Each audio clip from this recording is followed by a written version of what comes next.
Hey, everybody. I'm ready. Hi, we're back again today with Positive Impact, and I am Nicole Fevrier Davis of Mind Body Mastery, and this is Love Infinity of Positive Impact Magazine. We're so happy to be with you today. We've been focusing in on the thought and the process of manifestation, and I thought we'd like center ourselves on love, because I know a lot of people are looking for their soulmates out there. Love in all the wrong places. Oh God, all the right places. So yeah, and that is true. A lot of people look in the wrong places, or they're anticipating that it's going to pop up out of nowhere. And one of the things that I think is very interesting is what you were going to say something, love? Yes, and also people don't know what they want. They don't think about what they truly desire, what their true hearts desire. And they like values. I was telling a friend today, sharing with him, your top 5 values, and it's not necessarily, they change quite often, because your top 5 are your really core, most important ones. And I was sharing that it took me about 2 weeks to do my top 5, because like there's 25 that are important to me, but in narrowing them down to those 5 top ones, and you want your person to be 4 out of 5 of those, it would be great to have all 5 of them as your value. And then knowing what you want and doing your bucket list, and that person will have the same things in common, knowing all those things. Thinking about what you desire, what's important. I love that term, bucket list, not just like to accomplish things in your life, but to see like what you want to create in relationships. I think that's a great idea. Now you did a bucket list for, what was it again? It was some sort of a workshop? So yeah, these coaches who I highly recommend, Sage, the Sage women, I don't want to screw up their names. Anyway, I will share their information. Yeah, maybe share the information in the comments at another time or something. I love them to death. One of the exercises that they do with you is that you do your values and you do your bucket list before they even start working with you. And what I really, really love about it is once you get into it, it's so much fun. And you write over 100 things, and they start happening. What you write down starts happening. What I wrote down started happening. Like one of my things was visiting the natural wonders of the world. And then those trips started coming up. And I never planned it, and I never thought it would happen this soon. I just someday wanted to go there. I ended up in Egypt. I ended up in Machu Picchu, and I ended up in I've almost done a lot of the natural wonders of the world. Thailand is so up there for me, and I actually had a ticket to go there from June to October, and I had to get a refund for that ticket because I was going through my divorce, and my attorney said, no, I can't have power of attorney. You have to be here for this, blah, blah, blah. I don't know how long it's going to take, and blah, blah, blah. So, yeah, I mean, I get that. And there's a lot of, there's probably other reasons why you ended up not going, but I think it's great that you made a bucket list for the love of your life too. Like that's an interesting thing. And I do think, just on a side note, that when you gather in groups or workshops, or you do lectures, your energy, your combined energy, is actually going to help magnetize you to that thing you want the most when you know it, and I think that's a really good point, is getting specific about certain characteristics and traits you'd like to have in the person and in that relationship. And I think, a lot of people get caught up with like just settling, like I just need to be with someone, and that may work temporarily. And codependency. Like a true, authentic relationship. And people don't think about that, and they settle and they let it. And it's kind of that I'm defending it, is that people don't know better. They weren't trained to excuse me, I'm going to get comfortable. I'm always doing that. We all get caught up, I think, you know, especially women. I can't really speak for men, but I can say safely that, you know, as a woman growing up, we're all caught up in that kind of like fantasy of, you know, finding your Prince Charming and falling in love and I like the Prince Charming. Running off. Prince Charming. That's one of those characteristics you have to put on your list. He must be Prince Charming. Come on, Prince Charming's out there. No, I'm kidding. No, but so, you know, you do create this bucket list and you want it to be authentic and you want it to come from a place of honesty within yourself, because I know a lot of women who are single and they're older, you know, they're in their 40s or 30s, and they're not necessarily looking for that that person to be glued to their side day in and day out, because they have a sense of independence that they want to maintain. You know, they're used to being at that level of independence. So getting clear on what you do want, I think, is like priority number one. You know, how to maintain maybe your own identity, but also share in that relationship.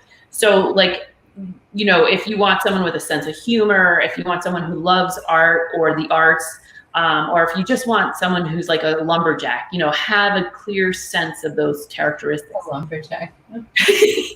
I'm a lumberjack. Knowing your values, especially those top 5 values, that makes a difference too. Yes. And who you attract. And getting into a positive state, right? Yes. And And that's a whole other, okay. So, you know, in doing the work that I do, I always come across people who know, they may have their values, right? They may know what they want. What they don't realize is that subconsciously they're working with old belief systems that negate what they want now. So they're consciously trying to attract this thing, but there's something inside their subconscious mind or body that is preventing them from really attracting it effectively.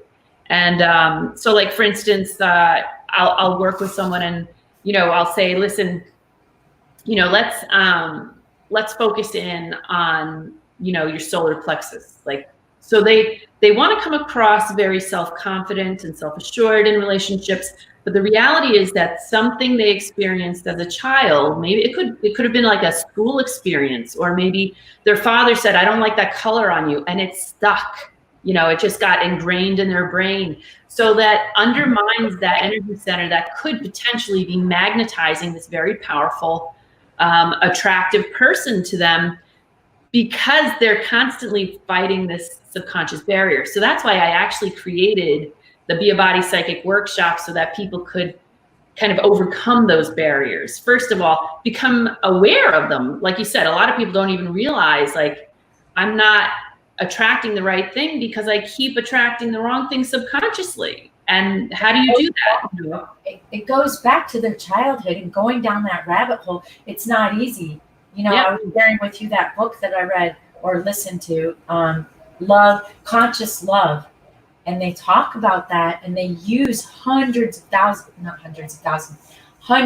of people that they have done therapy with, that these beliefs and these programs they do over and over, and it goes back to a childhood memory that you'd never even imagine or think that that's why you keep doing this certain behavior, certain thing. That's why I do the work I do. That's why I wrote this workshop, Be a Body Psychic, because initially I was like, you know, I got to explain to people how to read their own bodies, because it's one thing if it's coming from me, but it's an entirely different thing when you sit in your own space and you recognize, wow, I didn't understand that was what was in my heart. I didn't understand that was what was in my throat or my second chakra. And I always tell people, you know, it's not your fault that you created this, you know, but now that you're aware of it, now that you're conscious of it, you're in a place of empowerment, you know. So you can do something about it once you know. And acknowledging it changes the energy of it too. Speaking of your book, before I lose my train of thought, we want to share a link of that book that you're doing. Yes. And I am not able to find my copy anywhere, and it's making me sad. And so I would love to get another copy and us do a podcast and go page by page through it and actually do it. Yes. So that then they can order the book too and do, watch our podcast on it. Well, and what I was thinking of doing, I'm so glad we're chatting like this. I teach the workshop this Friday from 10 a.m. to 11:30 a.m. Eastern time on Zoom, right? That's a $49 workshop that we're doing, like a concentrated hour and a half, read your own body, get your own wisdom, and turn your life into what you want it to be.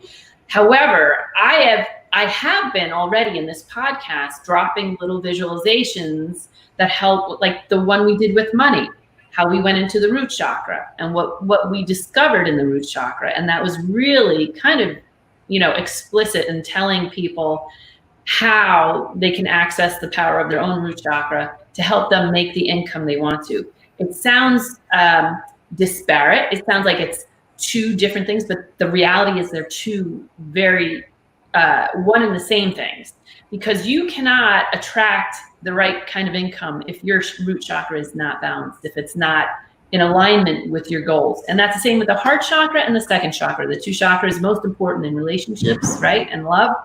So that's the other thing that I wanted to bring up, is that we're doing that a little bit at a time, but maybe we'll do a concentrated one, maybe with the feedback of viewers to let us know what you want to accomplish, what you want to manifest in your life, and how to get there.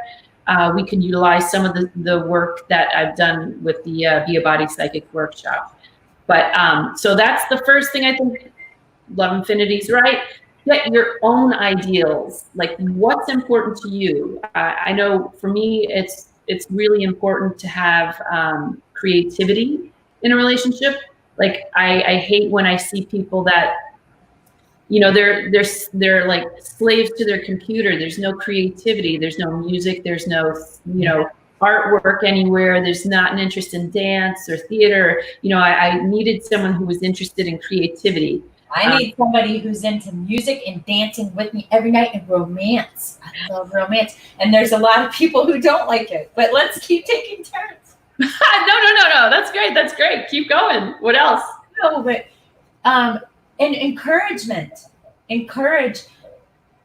and being authentic is so huge for me personally. And that means not controlling each other. You can be and have everything you want in both sides of it. Oh, Victoria wants to see the book again. I'm sorry. I just want to. It's called Be a Body Psychic. You can order it from me directly. Yeah. Nicole, can you put a link of it up right now? Yes. Well, you can pop in the chat. Yes, you can contact me directly through Mind Body Mastery, my website. You kind of want to order it from me and not Amazon or Barnes & Noble, because they don't provide the CD that goes along with it. Oh, yeah. I want to find my book. I'll send you another one. It doesn't matter. So I'm going to put up I'm looking forward to doing it with you step by step for everyone to listen and hear. We will let you know when that is, when I get mine. And maybe I'll find it, because my bookshelf is there, and I rearranged it a bunch of times because I've been moving it around. You can always email me, Nicole@mindbodymastery.org. I don't know. Maybe I should have said that first, right? Sorry. That too. And the name of the book again is called Be a Body Psychic. Be a Body Psychic. So you can type that up there too, maybe. Be a Body Psychic. Thank you so much. This is very sweet. You're very sweet. So, back to, while you're typing that, I'll get back to manifesting what you desire and knowing what you desire in a romantic relationship. Some people don't like intimacy. Some people don't like physical touch. I recently dated a guy who doesn't want to hold hands or anything, and I was like, oh, okay. I thought everybody liked to kiss and make out and not public make out. Oh yeah, publicly, baby. Let me tell you something. When I first dated my husband, his sisters were mortified that we had each other in front of them. I'm like, wow, That's weird. That's really Yeah. So they probably don't do that. So even what's that one book that a lot of people, your love languages. So it's physical touch, gifts of affirmation, gifts, physical gifts, gifts of service. And there, what am I missing? There's 5, right? There's I forget what it is now. I read that a while ago. Gifts of service, gifts of affirmation, gifts of oh my gosh. We're all a little bit of all of them. Now I lost all 5 of them. That's okay. That's okay. I mean, the point is though, is to get straight in your own, like, just analyze what's important to you first, and then create a list of the things that you'd like to see in a partner, and something that that you feel would be, like you said, supportive, encouraging, creating a bond that you know, time.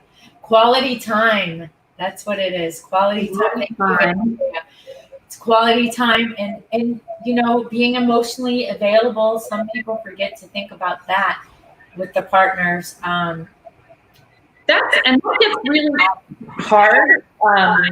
You know, the longer you're together, I think. So, like, to have some sort of a contract or an agreement that you are going to work on what. Yeah. You are going to work on communication over time, you know. Communication is huge, right? Communication and being able to be each other's friend first and not controlling. I know that's a big codependency thing. Like, people just want to change each other. Yeah. I have a friend that I was talking to, and he really, really, really wants a lot of time with the person and a lot of physical touch. And then I have another friend who wants her man to stop all guy trips and limit it to like once a month, or I don't know. Like, I'm just like, wow, you can find somebody out there that wants all the same things you want. As long as you know what you want, you don't have to stop each other from doing. That's what I mean with encouragement, encouraging each other to do and be the things that you are. Like, your husband, Abe, tells me, is so great, like, lets you go out and be everything you want. And I have been blessed in that way, that I have never had to be like, oh, you know, can I do, it's always been like, oh, so you're doing that now. Like, it just, you know, he doesn't know a whole lot about what I do, but he's not in judgment either. He doesn't like, he's your friend. He lets you, he allows you, he encourages, like, he doesn't encourage you not to, or say, no, that's not okay. Like, you know, like. Yeah, exactly. He holds zero judgment about it. Like, he's all for, I want to say, like, something that makes me happy, but I can also take care of the kids. And that's another thing, you know, like, they're older now. I don't have to take care of them like I did before, but we were both on the same page at all times when raising our kids. We never disagreed about any of it. The only thing I disagreed about periodically, and I don't know, maybe you experienced this too, is you know, he doesn't like to be the bad guy all the time, and I kind of have to remind him, you're not their best friend, you're their parent, you know, and sometimes they don't listen to me. So it's important for a son to have that support from the father, and I think that was the only thing that, you know, we kind of diverged on, but always how to support the boys together from a place of, you know, like, mutual respect and mutual understanding of what we hope for them. And I see a lot of parents, like, struggling with that now. They don't always agree, and there's a lot of fighting over it. But I thank God that I haven't had that issue. Like, I've never had with divorced parents, because then, you know, I mean, I wish that. See, I think, you know, these are the conversations that you really have to have with yourself about what you're willing to kind of be flexible with and what you're not willing to be flexible with. For me, I was not willing to be flexible with the well-being of my children and how they were going to be raised. You know, like, that was really, I love that. Yeah, thank you. That's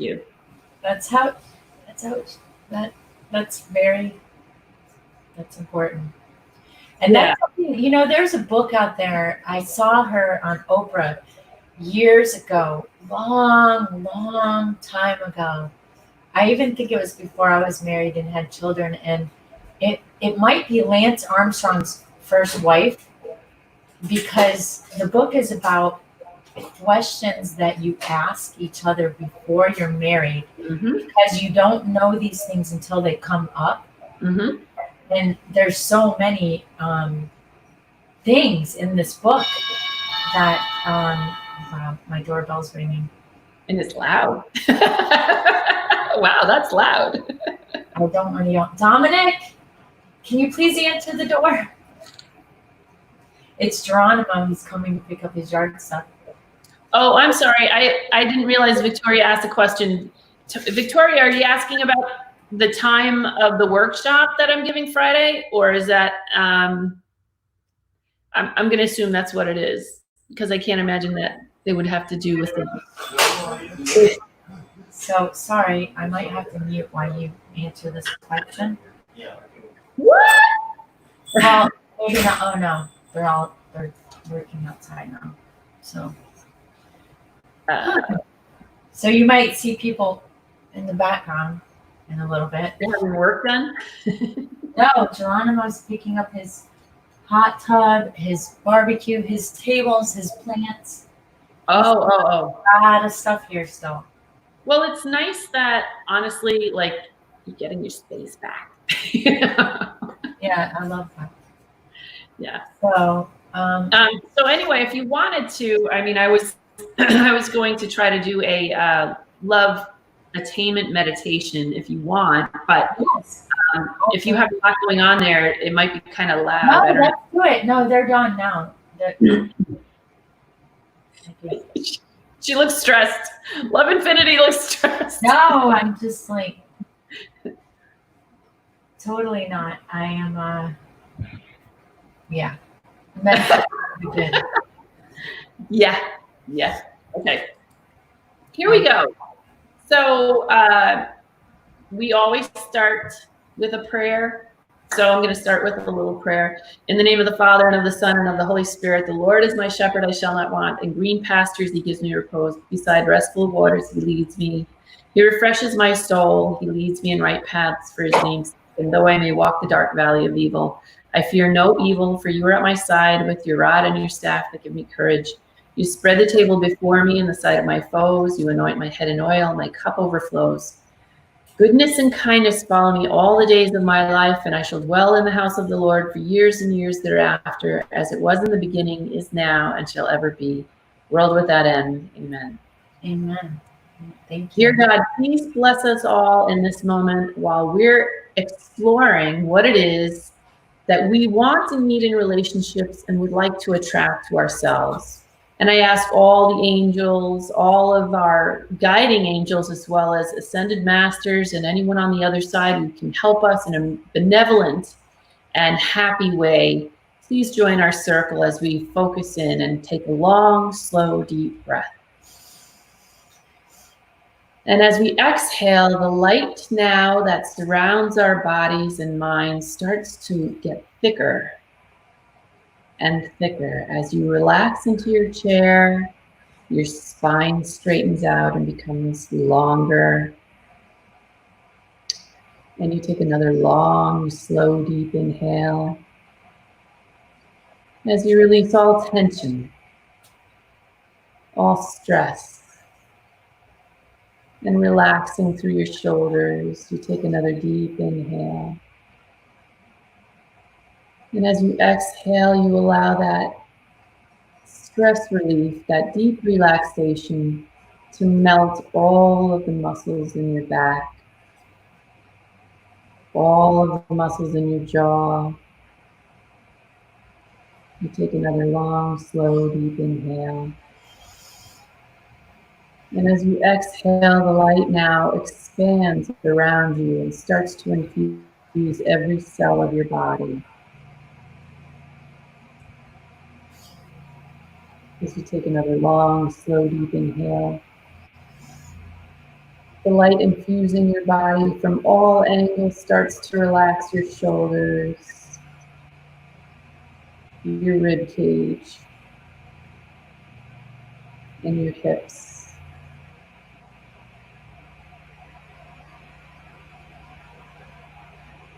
You continue to breathe deeply and evenly.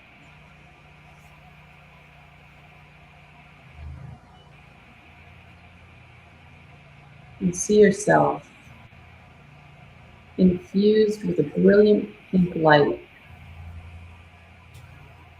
The light shimmers as it enters through the top of your head, rushing through the top of your mind, relaxing your mind, relaxing your temples, relaxing your skull, infusing your skin.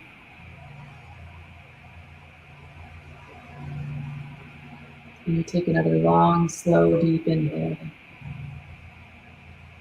And as you exhale, the light flows down now through your heart, through your throat, rushing into your stomach, bringing peace to your pelvis and your hips. Breathing deeply and evenly. That brilliant light of pink flows down your legs, through your knees, down your feet, into the earth.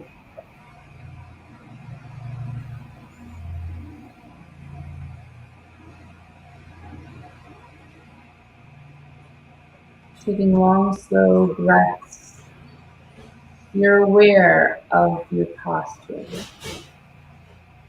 You're aware of your shoulders. You can feel tension begin to release underneath your shoulders, underneath your clavicles, relaxing through the rib cage.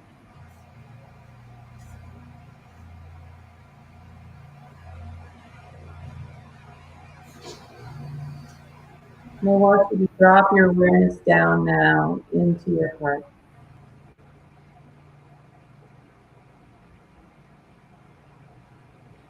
And I want you to make a mental note of the first emotion that resides in your heart. What does it feel like?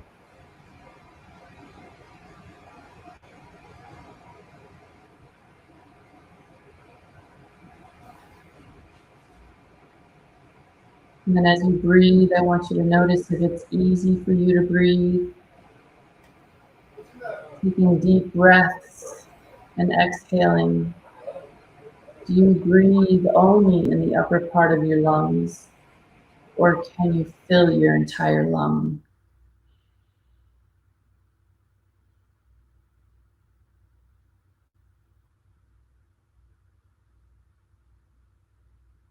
Just make a mental note of how easy or how difficult it is for you to breathe.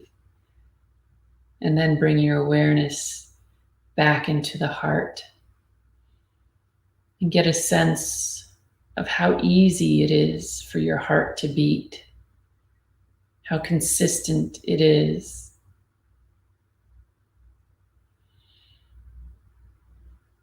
And now with your awareness on your heart, focus in and see who is in your heart.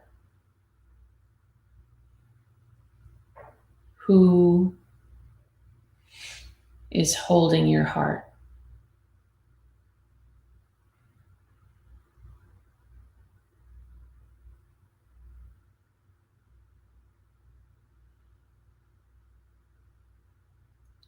And if there were a symbol associated with this particular power center, what is your symbol for the heart center?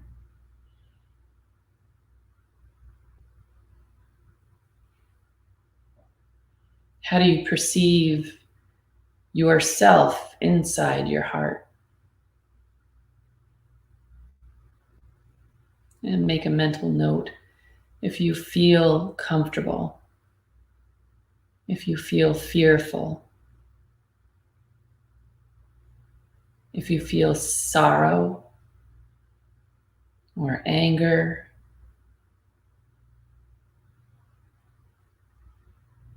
just make a mental note of what's in there. Or if it's pure love and joy.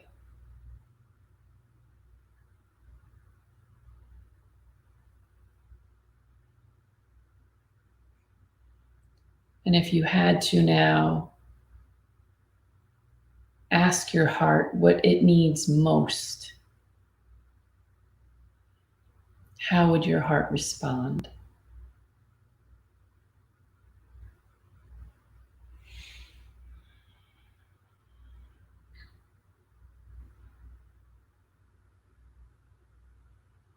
And if you were to see your heart as a brilliant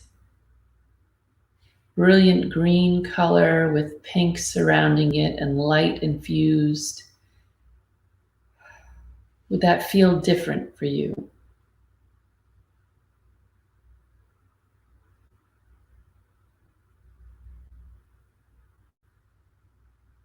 How would you act differently? Would you breathe more deeply? Would you hug people more often? Would you compliment others more? Would you be freer to express yourself?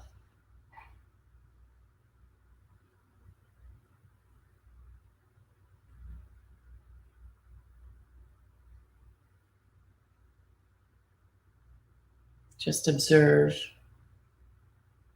how you respond.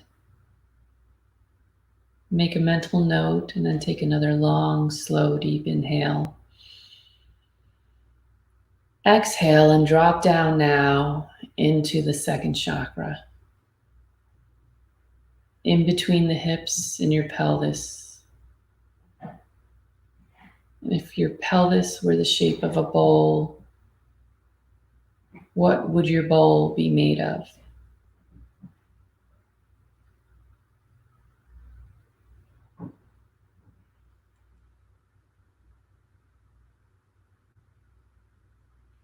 And what's in your bowl?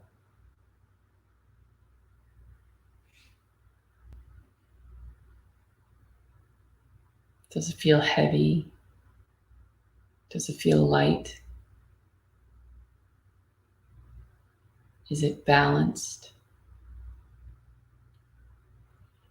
Just make a mental note of any colors, any shapes, any symbols.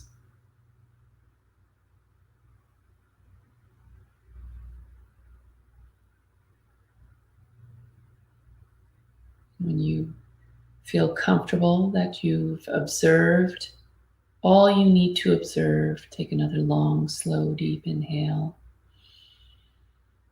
Exhale. And allow the light from your heart and your mind to spin in a vortex of energy through the center of your body, attracting to you exactly what you need and want in your life. The perfect soulmate.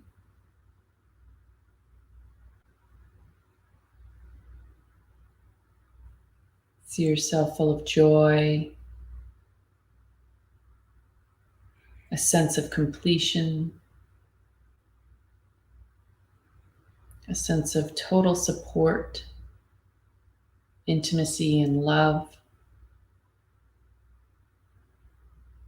See yourself reveling in this amazing relationship.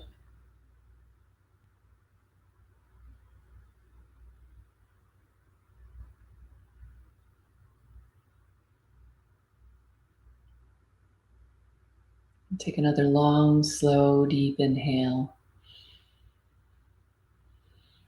And thank your higher self for giving you this vision of perfect love, fulfillment with deep gratitude. And gently bring your awareness back into this room, back into your seat, and back into your body, and gently open your eyes when you feel comfortable.